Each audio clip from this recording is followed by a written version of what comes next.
Good morning, everyone. Welcome. My name is Menachem Creditor. It's my honor to serve as scholar in residence and rabbi for UJA Federation of New York.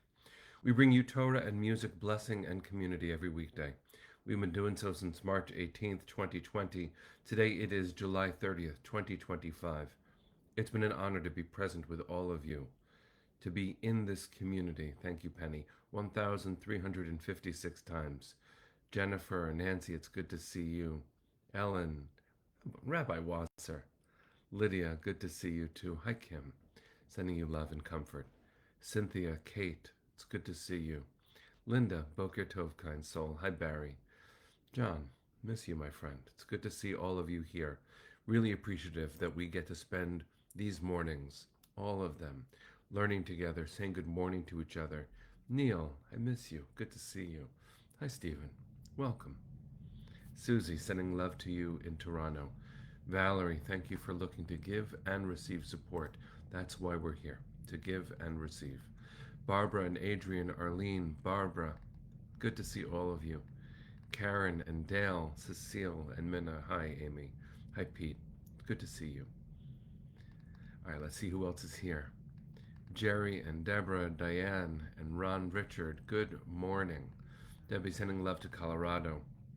Fabrice, welcome, my friend. I miss you over here on this side, on the Instagram side of my screen. Rebecca, good to see you. Hope you're making some good music with sweet people. Janice and Andrew, Tracy, keeping your chazan, Alyssa, in our hearts. Please God, after her successful surgery yesterday, there should be a lot of healing ahead for her. Let's see who else is here.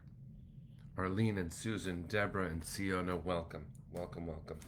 Let's take a breath, sing a bracha, then we'll learn some Torah. Here we go.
So, good morning, everyone. It's good to see all of you here, really. I cannot say what a comfort it is, and Valerie said it right. To show up in our beautiful community is to know that it's upon us to offer comfort, and to show up in our communities to know that we will comfort each other, we'll be there for each other. So grateful for that. I want to dedicate today's Torah in memory of two people. Rosa is sharing, and I read this myself too. Master Sergeant Ariel Meir Taman, Zichrono Livracha, was responsible after October 7th for identifying victims of the Hamas massacre, and he died from despair. We bless his memory and thank him for the hard, impossible work that he did. Today's Torah and our hearts are with him. There is a young mother named Wesley Lepatner. Some of us knew her. She was an extraordinary person, a sublime professional leader in Wall Street, at Blackstone, and elsewhere. She was a leader of our community at UJA, just honored a few years ago at the Wall Street dinner, and also introduced at the biggest event that we have on our calendar that supports our work with incredible strength. She worked at 345 Park Avenue, where the shooting happened 2 days ago in Manhattan and was murdered. Yesterday, representing UJA, Eric Goldstein and I were part of Mayor Eric Adams' interfaith prayer vigil at Bryant Park. And we offered our presence, as did many other faith leaders from around, in memory of the victims. I'm sharing all of this, and I know that we're here to receive and give comfort. So let me acknowledge that I could use some, just like every one of us who was close. I want to share, thank God I'm fine and was fine the whole time, but when I left work from 59th and Lexington at 6:20 on Monday, I was on the phone actually with my father as I was walking down the street, and suddenly the emergency vehicles were all over.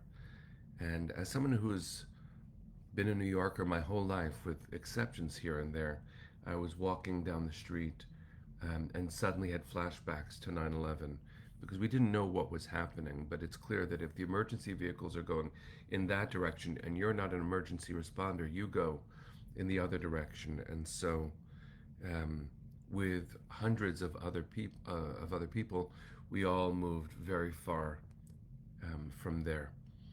And only then did it become clear what had happened, and I made sure that my family knew where I was.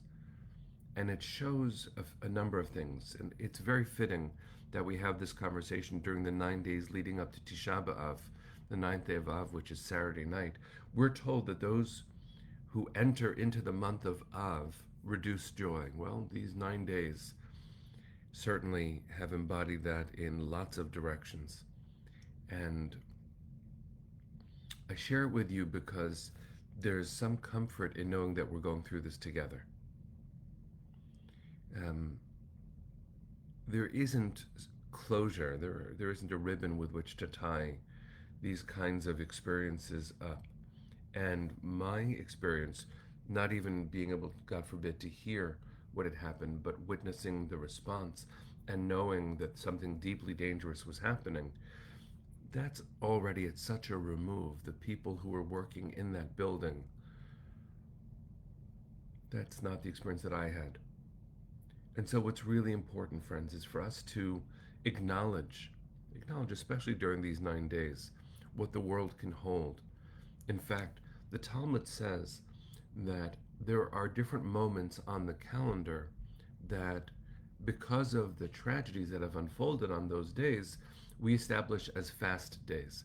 And often, at least in the ancient world, that was a response to tragedy. So we have days that you might not know about, like Tzom Gedalia. The day after Rosh Hashanah is actually a fast day, and many people do fast on this day. It was established when the governor of Judea was assassinated. And so this is in the ancient world. Some people fast on that day. His name was Gedalia. There's another one, Asara B'Tevet. There's another one, Shiva Asar B'Tammuz, which begins the 3 weeks. There's another one, Ta'anit Esther, the fast for Esther. And these are all days that, because of the historic events that happened on them, the way that Jews have acknowledged them as a community is we ritualize them. It will remain to be seen how we observe October 7th, because we will not allow the terrorists to take away Simchat Torah, which is the day that it happened on the Jewish calendar. But think about this as you think about that. When, in the early days of the State of Israel, the conversation happened, how do we memorialize the Holocaust? Because it did not happen in one day. And you might know that International Holocaust Remembrance Day is established on the day that Auschwitz was liberated, actually by the Russians. And that is a way of remembering a day based on someone saving the Jews. How do Jews remember the Shoah? Well, we remember it every day, of course. But we have chosen to remember it on a day that is connected to the Warsaw Ghetto Uprising, which means not a day that others saved us. We remember things based on the way we tell our story, not on what someone else did for us. That's an incredibly important understanding for us to have. How then do we understand this process during the 9 days of going through hard moments and memorializing impossible ones? So I want to offer a teaching. It was my contribution to a book published by the Academy for Jewish Religion called Perhaps There Is Hope, a supplement for Tisha B'Av coming up. You can download it for free if you'd like. You can buy it online. I go through these, what we call minor fast days. And there's actually a tradition in the Talmud that some people fast and some people don't, based on the status of the world. If the world is in complete destruction, you must fast. There's no choice. If the world is completely at peace, halavai, if only, then you're not allowed to fast.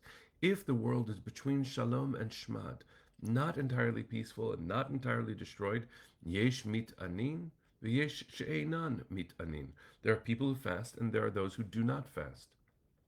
But Tisha B'Av, the holiday that we are working our way toward, Saturday night to Sunday, even in the Talmud it says Tisha B'Av is different because multiple tragedies happened on that day. So what does it mean multiple tragedies happened on that day? We believe, even if historically we know this is not quite right, we believe that the first and second temples were destroyed on Tisha B'Av. We believe that the edict of expulsion of Jews from Spain was signed on Tisha B'Av, and the edict of expulsion from England, which most people forget about, was also signed on Tisha B'Av. We believe countless things, because unfortunately we've had countless things, though we make effort to count them correctly, happened on Tisha B'Av. And even though, friends, this sounds like an entirely down reflection, there's something really important and comforting about what I just shared. It is important to appreciate the richness and wisdom of Jewish tradition, placing multiple bad things on one day. Because if we wanted to, if we were not as wise, we would place each thing on its own day, and then the entire calendar would be entirely flavored by tragedy. We do not do that. We do not do that. So even though in the month of Av, the month that just began this past Shabbat, leading up to Tisha B'Av, the 9th day of Av, we place our sadness on a day. That doesn't restrict our emotional lives. Grief comes and goes, and to quote some really important wisdom from a Marvel miniseries called WandaVision, a superhero named Vision says, "What is grief but love enduring?" The grief that we feel, the grief that we feel. This is really important for us. The grief that we feel is love. And that we place all of this on one day. So I offer us the comfort of Jewish tradition. I invite you to explore Tisha B'Av. If you have not yet, it's not a happy day by any means, but it can be a helpful day because it's a container. It's a container. Because we need more joy. Eric and I were at this vigil last night at Bryant Park. We gathered for sadness, of course. We gathered to comfort each other, to comfort the families specifically, and specifically for us to remember Wesley. But I'll tell you that I had a moment with Eric earlier that I also wanted to share. We were having a staff conversation yesterday, really interesting one. And at the end of this annual meeting that we have, often we have a l'chaim, we have a little bit of wine. But it was the 9 days. So Eric said this. He said, some of us observe these 9 days where we restrict some of the joyful things. So we're not going to have um, we're not going to have wine. Instead, we have an ice cream bar. And I hope you laugh when you hear that, just as I did, because we don't have wine because we're in some grief ritually. So instead, we're going to have an ice cream bar because traditionally we don't have wine, but ice cream. There's no restriction on ice cream. So we're having ice cream during the 9 days, but that's fine. Some people don't have meat during the 9 days out of mourning. So we have ice cream. And what does that tell us? I hope you hear the power and the positivity of this. There are things we don't do because that's how we observe. This ritual mourning of the 9 days is important. It helps us contain things, including our own sadness. But there's no restriction against an ice cream bar. So have some ice cream. May everyone just have some ice cream. As Emily just said, and this is the point that I was hoping to reach toward, we can always find the joy if we look. I know that that was true about Wesley. She chose to focus her life after being involved in countless organizations and being one of the sublime professionals, a female role model to so many and a role model to everyone in terms of her professionalism, in terms of her goodness. She chose to prioritize raising her 2 children over everything else. She wanted them to have her, and she wanted to have them. And so, of course, what grief. What grief. And in her name, we have to be better to each other. We have to prioritize the relationships in our lives. In memory of the temples, we have to be more devoted to being strong and unified as a Jewish community. In memory of so much destruction, we have to remember to be good to each other just as human beings, seeing the image of God everywhere we turn.